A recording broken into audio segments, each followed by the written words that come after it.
Picture this. It's like a scene pulled straight out of one of those beautifully drawn, dark animated horror cartoons.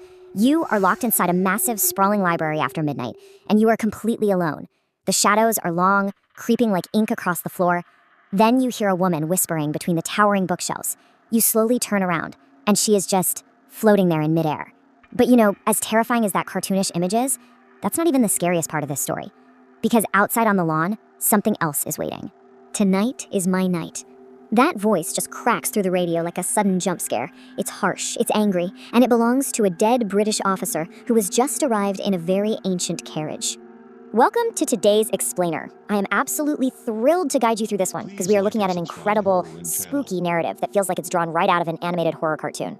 We're breaking down the legend of the haunted National Library of Kolkata. Now, when you think of Kolkata, you're probably picturing delicious Bengali sweets, right? A culture famous for its incredibly sweet way of speaking. But this city also holds one of the most notoriously haunted locations in all of India. So let's dive right into this and look at the real-life storyboard of this haunting. The setting for our story is absolutely massive. The National Library is literally India's largest public library. By day, it's packed with students poring over these ancient, extremely rare books. But by night, it empties out, leaving behind echoing halls and some seriously dark, otherworldly rumors. Most security guards absolutely refuse to work the night shift here. They whisper about moving furniture and wandering spirits. But our protagonist, a new security guard named Veer Bahadur, he was a total skeptic. He just didn't believe in ghosts. His job was simply to watch the western lawn and make sure nobody broke in. Well, for the first few nights, Veer's shift was perfectly normal. But on a new moon night, the tension escalated like a perfectly paced thriller. First, Veer is outside in the pitch black and his radio just loses its signal. The crackling static suddenly stops and a harsh British voice says, "Tonight is my night." Veer is genuinely terrified and drops the radio. Second, before he can even process what just happened, a massive crash echoes from inside the library. It literally sounds like entire bookshelves are collapsing.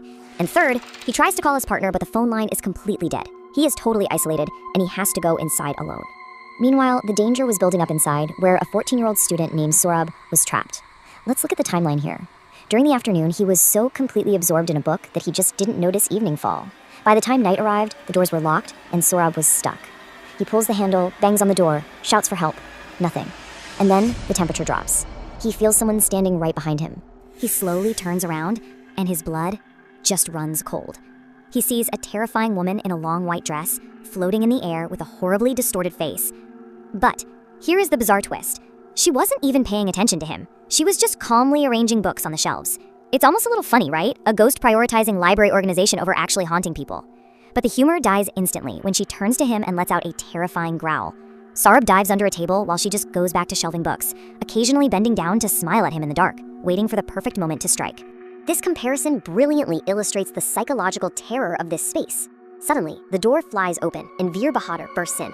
Saurabh scrambles out, desperately describing this floating, growling woman. But what does Veer see? Absolutely nothing, just an empty room. Veer actually starts to wonder if this terrified 14-year-old kid just imagined this whole animated nightmare. But before Veer can write it off as a child's active imagination, bang! An enormous crash echoes through the library. It isn't coming from the main floor, it's coming from below. Veer sends the kid outside and heads down into the basement. And as he approaches a heavy door, it slowly creaks open completely by itself, revealing the sound of a man screaming in unimaginable pain. Veer bravely steps into the darkness. His eyes adjust, and he sees the silhouette of a man wrapped in heavy chains, being brutally beaten. But the exact moment he raises his flashlight, boom! The light reveals an entirely empty room. No chains, no man, no screams. Veer's skepticism is crumbling fast right now. He has absolutely no idea what is happening, and he rushes back upstairs and out toward the western lawn. But the nightmare is not over. Once outside, Veer spots something resting right in the middle of the lawn that absolutely was not there before: an old palanquin. Historically, a palanquin is an ancient, enclosed carriage carried on the shoulders of men. So picture a creepy, centuries-old wooden box with heavy curtains, sitting silently on the grass under a new moon. Veer, who is running on pure adrenaline and anger at this point, marches right up to the palanquin. He demands to know who is inside. No answer. He grabs the heavy curtain and rips it back. Sitting inside is a man dressed in British colonial clothing, covered in severe, brutal injuries. But the absolute most terrifying part: he doesn't look alive, but he doesn't look completely dead either. He just slowly turns and glares directly at Veer.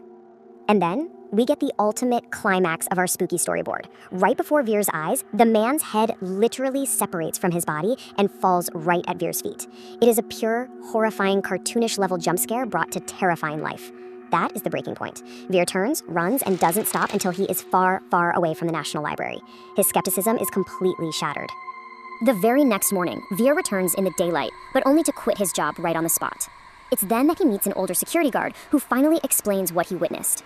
Let's transition into the lore here, because the historical legends behind this haunting are just fascinating. Every single phantom Veer and Saurabh saw maps perfectly onto the real colonial history of the property. This haunting features a very specific, spectral cast of characters, almost like a character sheet for a dark animated movie.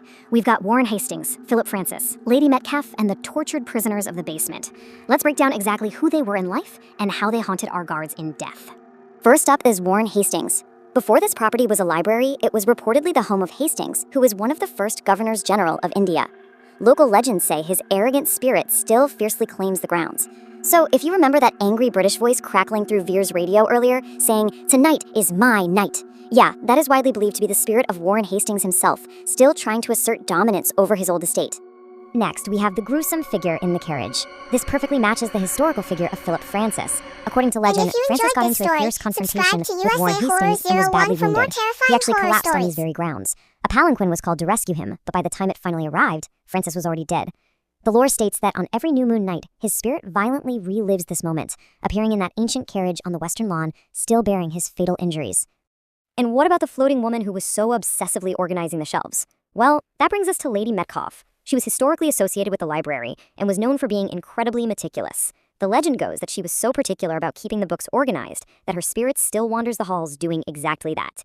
If a student, like young Saurabh, is in the library, or if someone puts a book back in the wrong place, she supposedly makes sure they deeply regret it. It completely explains her bizarre behavior in the story. Finally, we have the basement. The phantom screams and the heavy chains Veer heard weren't just random scares. According to the older guards and local legends, that underground space was once used as a brutal torture room. People were restrained down there and some lost their lives in the dark. The belief is that the echoes of their historical suffering are literally trapped in the architecture, replaying the violence to anyone unlucky enough to open that door. After hearing the old guard explain the history, and honestly after surviving the horrors of the radio, the basement, and the headless man and the palanquin, Veer Bahadur made a very firm decision. He never stepped foot inside the National Library of Kolkata ever again. And I have to ask, looking at everything we've just covered in this explainer, knowing the history, knowing exactly who walks the aisles at night, would you? Would you dare to step inside? Let that linger next time you visit a quiet, ancient library. Keep learning, keep questioning, and I'll catch you on the next one.